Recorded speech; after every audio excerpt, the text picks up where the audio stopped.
Assalamualaikum warahmatullahi wabarakatuh. Om Swastiastu, salam sejahtera untuk kita semua. Namo Buddhaya, salam harmoni.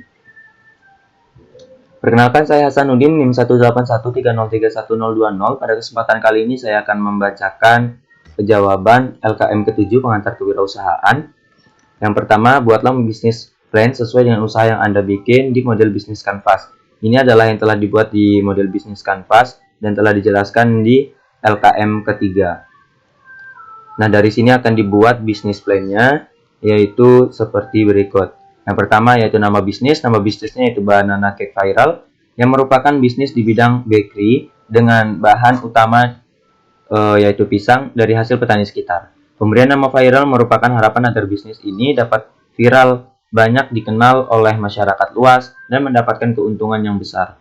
Bisnis ini merupakan bisnis rumahan yang terletak di Desa Sidodadi, Kecamatan Teluk Pandan, Kabupaten Pesawaran, Provinsi Lampung. Visi dan misi perusahaan yang pertama itu visi, menjadikan Banana Cake viral dapat dikenal oleh masyarakat di sekitar Teluk Pandan dan menjadi olahan pisang favorit. Misinya yaitu menggunakan bahan dasar yang berkualitas dan tanpa pengawet, memasarkan atau mempromosikan Banana Cake Viral kepada seluruh masyarakat Kecamatan Teluk Pandan, memberikan pelayanan yang terbaik bagi konsumen, mengutamakan kebersihan dan kesehatan produk Banana Cake Viral, menunjukkan keramahan dengan 5S, senyum, salam, sapa, sopan, dan santun. Yang ketiga, analisa produk. Pada tahap awal akan diproduksi produk utama dan unggulan, yaitu banana cake, yang secara bertahap akan berinovasi dengan produk olahan pisang lainnya. Konsumen dapat memesan kue dengan topping yang diinginkan seperti keju, coklat, buah, green tea, ataupun mix atau dicampur. Konsumen juga dapat memesan birthday banana cake dengan cetak karakter yang diinginkan dengan metode pre-order. Konsumen dapat melakukan pembayaran melalui berbagai metode seperti bayar tunai, transfer bank, GoPay, Dana, Link Aja, dan OVO. Banana Cake Viral sendiri memiliki target produksi hingga 540 cup dengan ukuran 200 ml. Banana Cake Viral memberdayakan petani pisang untuk mendapatkan pisang dan anggota keluarga pemilik usaha untuk memproduksi olahan pisang, yaitu yang utama adalah kue pisang atau banana cake. Banana Cake Viral menggunakan bahan-bahan yang berkualitas. Bahan-bahan yang digunakan dalam pembuatan kue pisang diantaranya tepung, gula, dan pisang yang merupakan bahan utama dalam proses pembuatan kue pisang. Pemesanan untuk kue pisang ada dua konsep, yaitu ready stock dan ready stock yang mana konsumen dapat membeli produk kue, membeli langsung kue yang telah tersedia setiap harinya dengan ukuran 200 ml tanpa memesan terlebih dahulu. Dan konsep yang kedua yaitu print karakter yang mana konsumen dapat memesan sesuai dengan keinginan seperti kue ulang tahun dan pemesanan dilakukan dengan cara pre-order. Banana Cake Viral memiliki keunikan tersendiri yaitu dapat membuat hiasan bertema sesuai dengan keinginan konsumen seperti foto seseorang atau karakter kartun dengan metode print. Yang keempat, target market bisnis. Target pasar pada bisnis Banana Cake Viral adalah mulai dari kalangan anak-anak sampai orang dewasa yang bertempat tinggal di Kecamatan Teluk Pandan. Selain itu juga, mengingat di Kecamatan Teluk Pandan merupakan daerah wisata, maka wisatawan dapat dijadikan target pasar. Wisatawan yang datang biasanya berasal dari Provinsi Lampung, Sumatera Selatan, dan daerah Jawa, sehingga Banana Cake Viral dapat bekerja sama dengan toko oleh-oleh, tempat penginapan, dan tour guide. Yang kelima, strategi pemasaran yang digunakan. Pemasaran dilakukan dengan cara daring atau online dan luring atau offline. Penggunaan strategi daring adalah upaya untuk mengurangi beban usaha dalam hal promosi. Target pasar merupakan masyarakat Kecamatan Teluk Pandan sehingga perlu dilakukan pemasaran secara luring. Strategi secara daring dilakukan dengan menyebarkan pamflet di sosial media dan menyebarkan kepada teman atau kerabat melalui WhatsApp, Facebook, dan Instagram. Pemasaran dapat dilakukan dengan secara langsung, dengan cara ikut serta dalam membantu kegiatan pengajian, amal, dan lain-lain, sehingga Banana Cake Viral dapat lebih dikenal.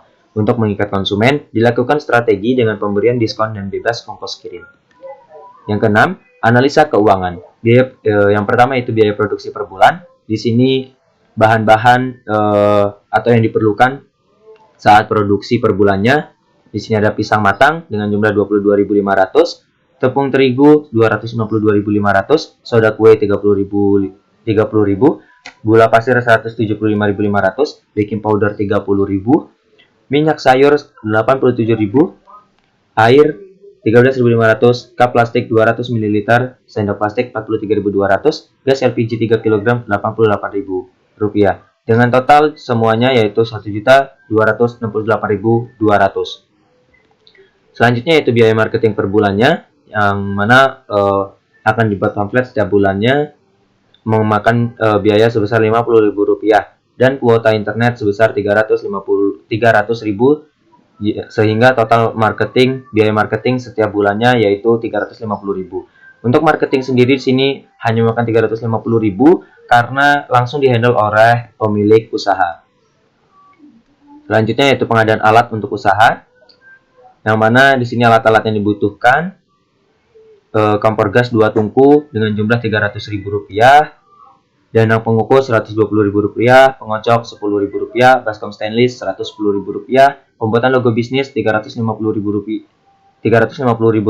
alat tulis kantor Rp50.000 dengan total biaya pengadaan alat untuk usaha yaitu Rp940.000.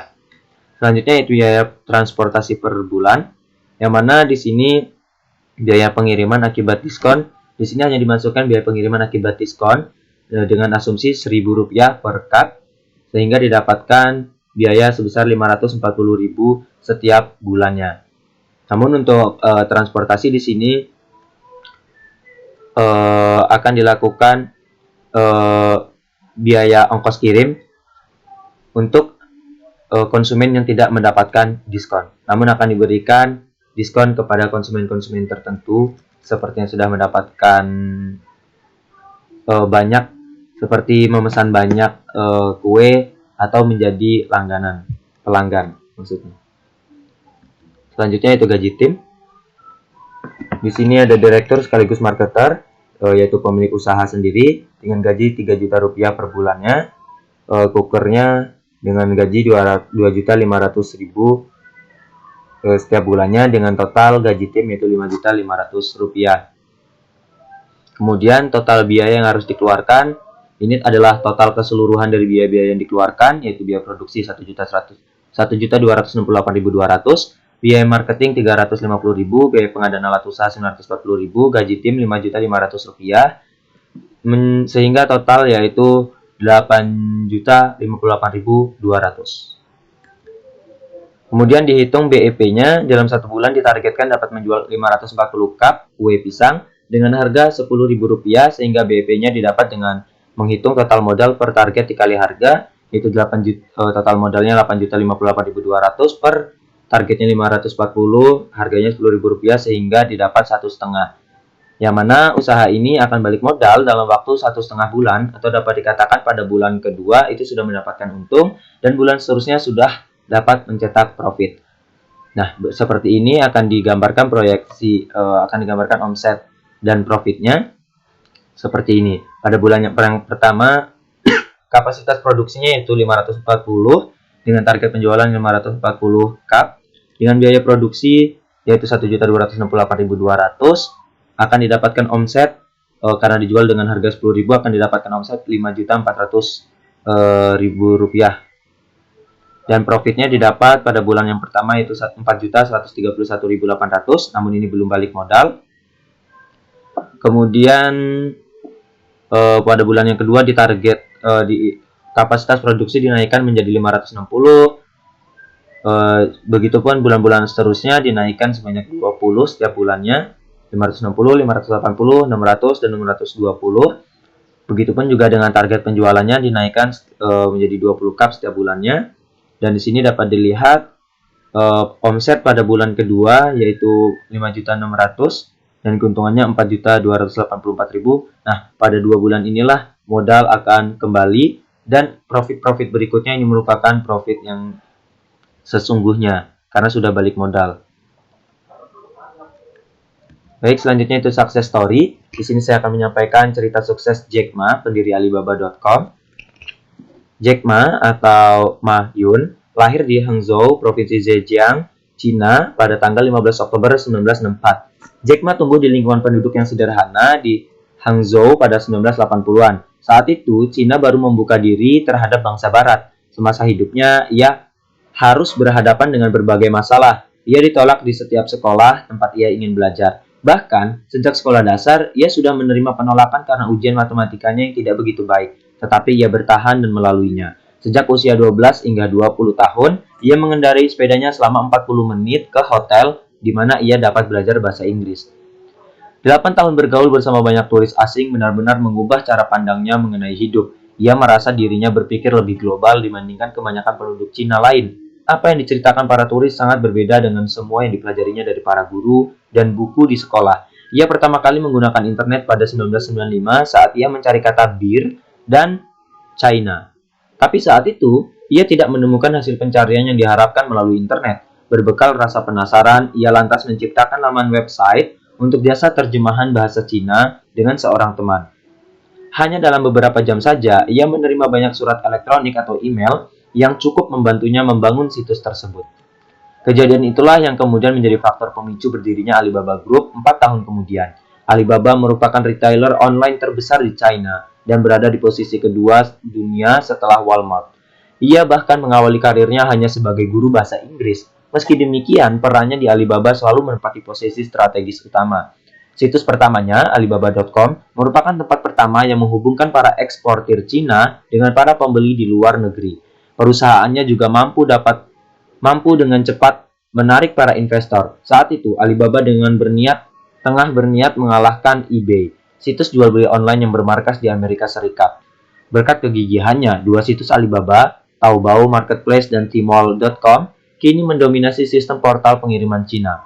Tanpa berbekal pengetahuan sedikit pun di bidang teknologi dan komputerisasi, Jack Ma ternyata mampu menjadi pendiri retailer online terbesar di Cina, yaitu Alibaba Group. Berkat bisnisnya itulah, mantan guru bahasa Inggris ini sukses menjadi salah satu miliarder terkaya di dunia. Sebelum mendirikan bisnisnya, yaitu Alibaba.com, Jack Ma dahulunya hanya seorang guru bahasa Inggris yang mana sebelum menjadi guru, ia sudah puluhan kali mendaftar pekerjaan, namun selalu ditolak. Ia pernah mendaftar menjadi karyawan di KFC, namun dari 24 orang yang mendaftar, hanya 23 yang diterima, di mana hanya ia satu-satunya yang tidak diterima. Banyak pengusaha yang menjulukinya sebagai Crazy Jack, karena ide-ide bisnis super gila dan fantastis yang dilontarkannya. Tak ada satupun yang yakin Jack Ma dapat mewujudkan seluruh ide bisnisnya tersebut. Dibandingkan berbicara soal kehebatan perusahaan, ia lebih senang membahas bagaimana Alibaba dapat membantu banyak konsumen, menciptakan lapangan kerja, dan melayani masyarakat. Di Amerika Serikat, ia menemukan mimpinya. Ia berkunjung ke Silicon Valley, melihat banyak mobil lalu lalang dan bangunan super megah. Disitulah ia menemukan semangat juangnya untuk menjadi pria sukses. Pada Agustus 2014, Jack Ma sebenarnya telah menyandang gelar sebagai miliarder terkaya di Cina. Saat itu, hartanya diprediksi akan meroket saat Alibaba melepas saham perdananya di Amerika Serikat. Benar saja, IPO yang digelar Alibaba di Bursa Saham New York mencetak angka fantastis dan mencetak rekor dunia. Berkat nilai saham yang melonjak hingga 38%, harta kekayaan Jack Ma kini bertambah hingga menjadi 26,5 miliar US dollar. Ia menjadi orang terkaya di Cina dan menempati posisi ke-23 di jajaran miliarder dunia. Beberapa miliarder lain mengatakan itu baru permulaan. Harga saham Alibaba masih akan terus melesat dan mengucurkan pundi-pundi uang lebih banyak ke kantong Jack Ma.